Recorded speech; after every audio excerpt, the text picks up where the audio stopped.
나는 뭔가를 찾고 있었는데 그게 무엇인지 모른 상태로 돌아다녔다. 그러다가 어떤 집 앞에 도착했다. 집 앞에 녹색 표지판이 꽂혀 있는데 표지판에는 아무것도 쓰여 있지 않았다. 표지판을 자세히 살펴보니 빨간 글씨로 무언가 써져 있던 흔적이 있지만 그 위를 녹색 페인트로 덮어놓아서 무엇이 적혀 있었는지 알 수 없었다. 나는 빨간색으로 무엇을 썼을까 생각하고 있었는데 집안에서 소리가 들린다. 들어오라고. 나는 집안에서 들리는 목소리를 듣고 뒤나 옆을 돌아봤지만 이곳에는 나 말고 아무도 없었다. 나는 큰 목소리로 그러나 조금 신중한 태도를 취하고 있다는 표시를 하면서 말했다. 저 말인가요? 집안에서는 곧바로 대답하는 목소리가 들린다. 그래. 너 말이야. 너 들어오라고. 나는 이런 경우에 뭐라고 대답해야 하는지 몰라서 그냥 궁금한 걸 물었다. 어떤 일 때문에 그러시죠? 집안에서는 내 말을 듣고 한동안 잠잠했다. 나는 집안에 있던 사람이 나에게 장난을 친다고 생각하고 다시 길을 갈 준비를 하고 있었다. 그런데 집안에서 다시 목소리가 들린다. 찾는 게 여기 있을지도 모르잖아. 들어오라니까. 나는 그 말을 무시할 수가 없었다. 내가 무엇을 찾는지 모르지만 어쨌든 무언가를 찾고 있는 것은 부정할 수가 없었다. 나는 무언가에 홀린 듯 집 안으로 들어갔다.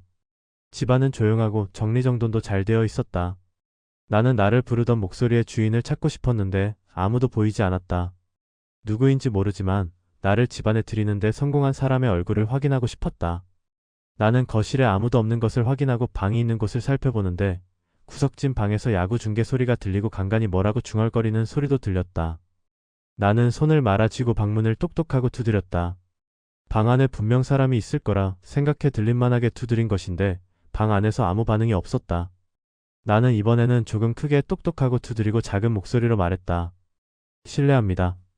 그러나 방 안에서는 아직 아무 소식이 없고 여전히 야구 중계 소리와 중얼거리는 소리만 들렸다.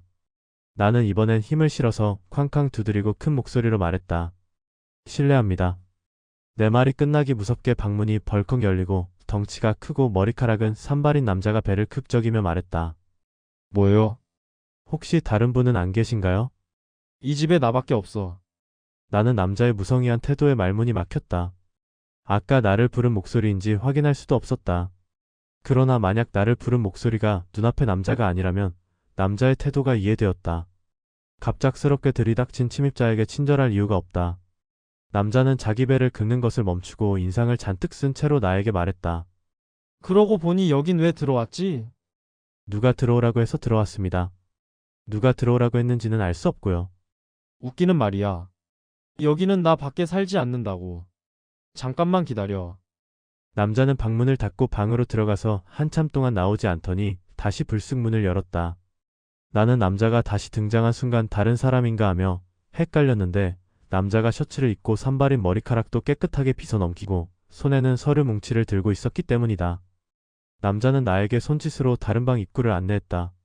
나는 남자를 따라 그 방으로 들어갔는데 방 안에는 책상을 사이에 두고 양옆에 의자가 하나씩 있었고 위에는 노란 전등이 매달려 있었다.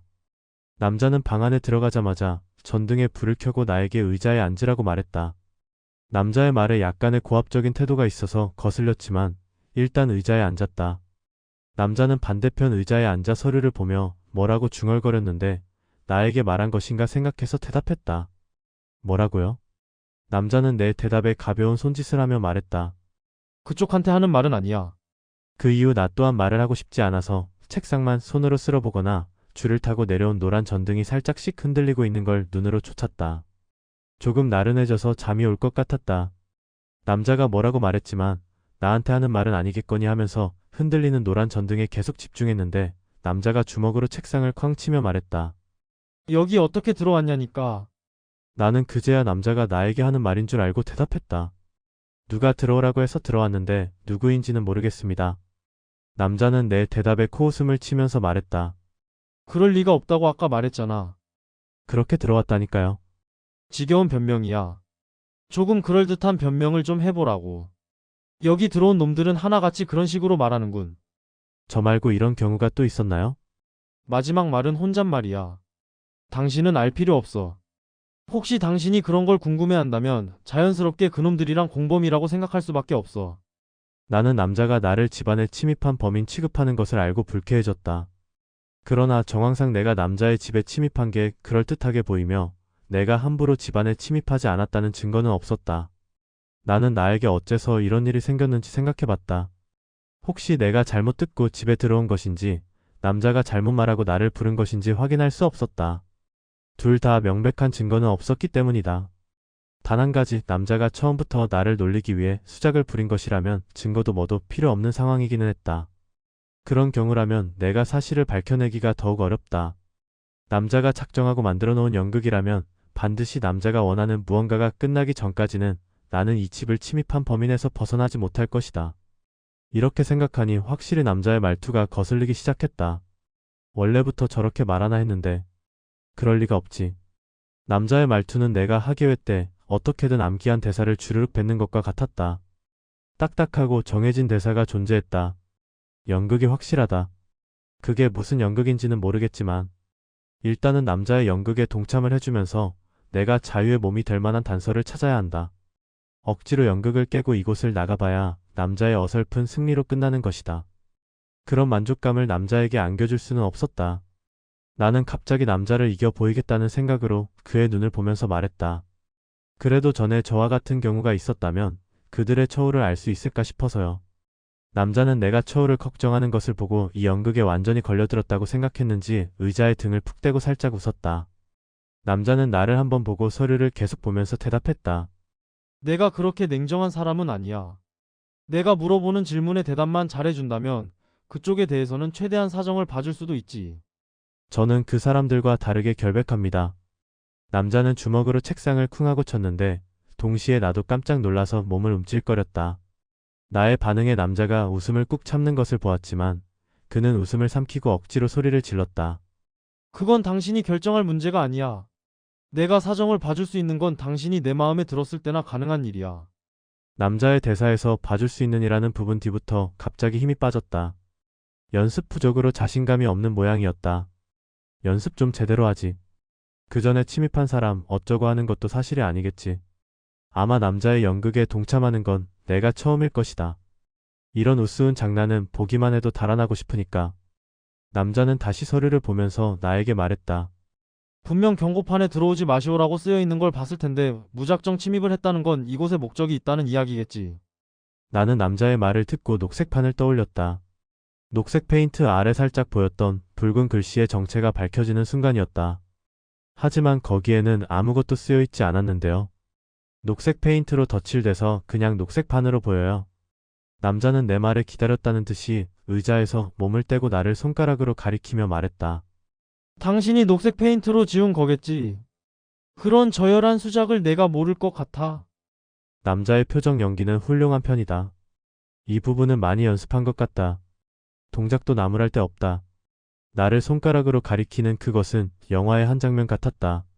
아니, 조금 사실적인 기분이 섞여 있어서 그런 걸 거야. 평소에도 누구든 붙잡고 아무렇게나 따져 묻고 싶었을 것이다. 그런데 아무래도 대사를 듣는 건 적응이 안 된다. 방금은 감정을 많이 분출하는 장면이라 남자의 대사가 더 어색하게 느껴진다. 웃기도 참 그렇고 진지하게 받아들이기도 좀 그렇다. 영화나 드라마를 안 보는 건가? 최소한 연기를 한다는 느낌 정도는 줘야 하는 거 아냐? 게다가 마지막 저열한이라는 단어는 평소에 쓸 일이 있나? 대사가 안 되면 조금 자연스러운 단어를 쓰는 게 좋을 것 같은데. 남자는 그래도 자신의 연기가 마음에 들었는지 편안한 표정으로 자리에 앉아 말했다. 가방에 뭐가 있지? 혹시 녹색 페인트가 들어있나? 그게 아니면 나를 위협할 만한 무기라도 가지고 있나? 한번 확인해 보자고. 나는 나를 위협할 만한 무기라는 대사의 순간 웃음이 터져 입을 꾹 눌렀다. 남자의 진지한 얼굴과 어설픈 대사가 웃겼기 때문이었다. 하지만 웃으면 안 돼. 나는 웃음을 참고 집에서 가져온 튼튼한 가방을 책상 위에 올려놓았다. 튼튼한 가방. 평생을 써도 상처 하나 나지 않을 튼튼한 가방. 나는 가방에 대한 자부심을 가지고 남자가 가방을 살펴보는 걸 살펴보았다. 남자는 곧바로 가방을 뒤지지 않았는데 혹시나 내가 그곳에 치명적인 장치라도 숨겨놓았을까봐 그런 것 같다. 이런 모습을 보면 겁이 많은 것 같은데 이런 장난질은 왜 하는지 모르겠다. 그런데 생각해보면 겁이 많기 때문에 이런 짓을 하는 것일지도 모른다. 남자는 겁먹은 표정을 감추고 말했다. 그쪽이 물건들을 꺼내봐. 나는 남자의 말을 듣고 물건들을 하나씩 꺼냈는데 피상식량, 내가 아끼는 작은 가위, 육포, 휴지, 젤리, 양말, 속옷, 여벌옷, 비누, 읽을 만한 책, 랜턴을 책상에 늘어놓았다. 막상 물건들을 꺼내놓고 보니 내가 이런 것을 가지고 다녔는지 이제야 확인할 수 있었다. 남자는 비상식량을 먹어보고 한참이나 말없이 씹었다. 처음에는 아무 표정 없이 그것을 씹었다. 그러다가 어느 순간 인상을 쓰고 젤리를 급하게 입에 넣고 말했다. 이건 좀 낫군. 남자는 이것저것 물건들을 손으로 만지고 냄새도 맡았다. 꽤 진지한 모습이었다. 마치 자신이 얻을지도 모르는 것을 살피는 표정이었다. 남자가 물건을 살펴보는 시간이 길어졌다.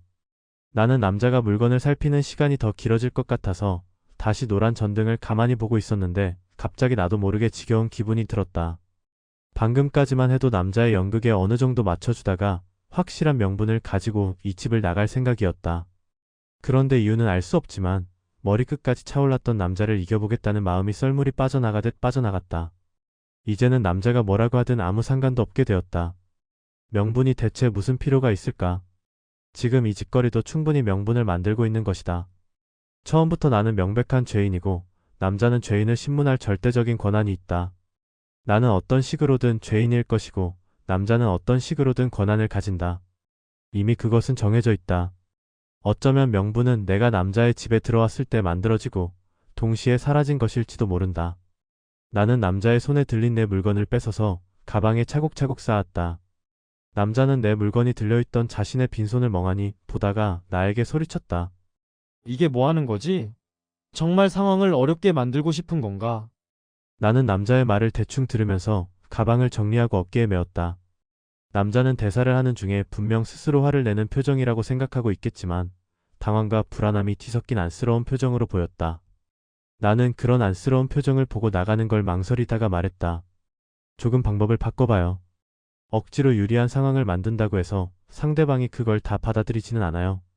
자신이 편한 역할을 맡는다고 상황이 편해지는 게 아니에요. 그건 아무것도 아니라고요. 원하는 걸 서로 주고받지 않으면 결국 지루하고 고통스럽게 된다고요. 한계가 있어요. 이런 방식은 반드시 한계가 있어요. 그리고 표정이나 몸짓 같은 건 나쁘지 않은데 대사가 영광이네요. 들을 때마다 웃기기도 하고 불쌍하기도 해요. 남자는 내 말을 듣고 울 것 같은 표정으로 서 있었다. 방금까지 당당했던 몸짓은 큰 나무에 깔린 듯 어정쩡했고 입은 뭐라고 말을 하고 싶어 하는 것 같은데 제대로 말을 내뱉지는 못했다. 남자는 울먹울먹거리면서 간신히 말했다.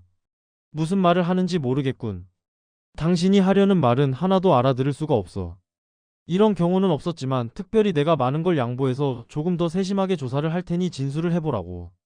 그렇게 행동하는 건 당신한테는 전혀 도움이 되지 않아.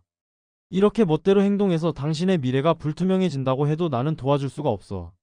하지만 지금 마음을 다잡고 솔직하게 진술을 한다면 당신의 미래에 더 도움이 될 수 있어. 나 좋자고 하는 일이겠어? 생각을 해보라고. 이런 게 나한테 무슨 도움이 되겠어. 나는 당신에게 알려주는 거야. 당신처럼 막무가내로 행동하는 사람한테 꼭 필요한 충고라고. 어쩌면 남자의 연기는 진심이었는지도 모른다.